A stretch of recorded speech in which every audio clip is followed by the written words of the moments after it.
بسم اللہ الرحمن الرحیم۔ حضرت انس بن مالک رضی اللہ تعالیٰ عنہ اور حضرت عبداللہ بن عمر رضی اللہ تعالیٰ عنہ آپ سے حدیث پاک روایت ہے۔ مسند امام احمد میں یہ حدیث پاک موجود ہے۔ دونوں صحابہ کرام فرماتے ہیں کہ ایک دن ہم بارگاہ مصطفیٰ صلی اللہ علیہ وآلہ وسلم میں حاضر تھے کہ اچانک آپ نے فرمایا کہ اب جو شخص دروازے پہ آئے گا وہ جنتی ہے۔ تو دروازے پہ دستک ہوئی، ہم نے دروازہ کھولا تو کیا دیکھا کہ ایک حضور کے غریب سے انصاری صحابی جنہوں نے اپنا جوتا بھی بغل میں دبا رکھا تھا وہ داخل ہوئے۔ تو ہم حیران رہ گئے کہ شکل و صورت سے یہ جنتیوں والے تو نہیں لگتے، یہ کیسے جنتی ہو گئے؟ تو حضور نے فرمایا تھا تو ہم مان گئے۔ اگلے دن بھی ایسا ہی ہوا، حضور نے فرمایا کہ اب جو شخص دروازے سے اندر داخل ہوگا وہ جنتی ہے۔ اگلے دن بھی اسی کی قسمت، وہی شخص دروازے سے داخل ہوئے تو ہم حیران رہ گئے۔ اور تیسرے دن پھر ہم بارگاہ مصطفیٰ میں حاضر تھے تو آپ نے وہی الفاظ دہرائے کہ اب جو شخص دروازے سے اندر داخل ہوگا وہ جنتی ہے۔ تو ہم حیران رہ گئے کہ آج بھی وہی انصاری اور غریب صحابی دروازے سے اندر داخل ہوئے جس کے متعلق سرکار نے فرمایا تھا کہ جنتی ہے۔ اللہ اکبر۔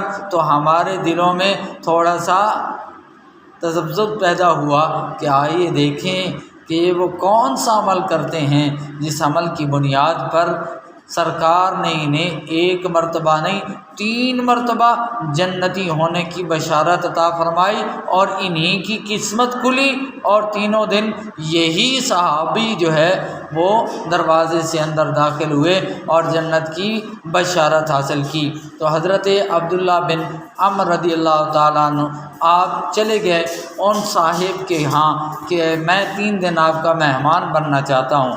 حقیقت میں تو وہ عمل دیکھنا چاہتے تھے کہ یہ کون سا عمل کرتے ہیں جس کی بنا پر سرکار نے انہیں جنتی قرار دیا۔ اللہ اکبر۔ تو وہ صحابی حضرت عبداللہ بن عمر کو اپنے گھر میں لے کر چلے گئے۔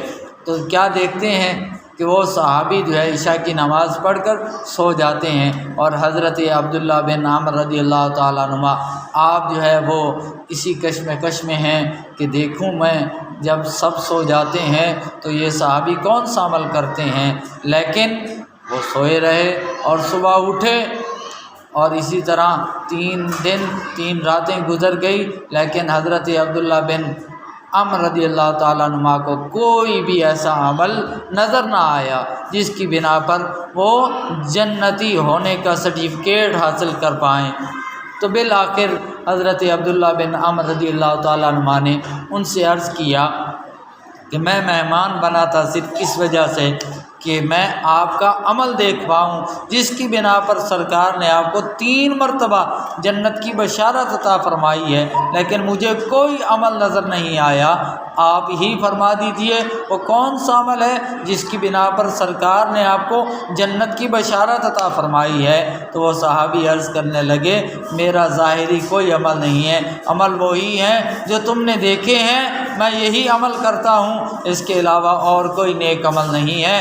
ہاں اتنا ہے کہ جب میں رات کو سونے لگتا ہوں تو اپنا محاسبہ کرتا ہوں اور تمام جتنے بھی مسلمان بھائی ہیں سب کے بارے میں اپنے دل کو صاف کر لیتا ہوں، کسی کے بارے میں میل کچیل میرے دل میں نہیں ہوتی، میں سب کو معاف کر کے سوتا ہوں اور یہ سمجھتا ہوں کہ سب امتی حضور کے وہ مجھ سے اچھے ہیں، اور میرا یہ اعتقاد تمہارے بارے میں بھی ہے کہ تم دونوں صحابہ جو ہے وہ مجھ سے بہتر اور افضل ہو۔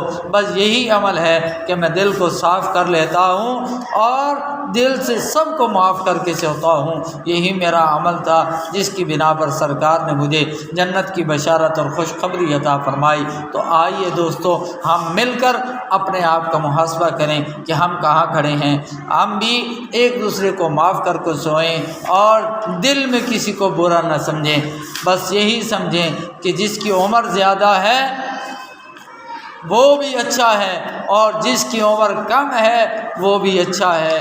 جس کی عمر زیادہ ہے اس کے نیک اعمال ہم سے زیادہ ہیں، اس لیے وہ ہم سے اچھا ہے، اور جس کی عمر کم ہے اس کے گناہ کم ہیں اور وہ بھی ہم سے اچھا ہے۔ اللہ رب العالمین ہم سب کو نیک بنائے اور نیکی کی راہ پر چلائے، آمین والسلام۔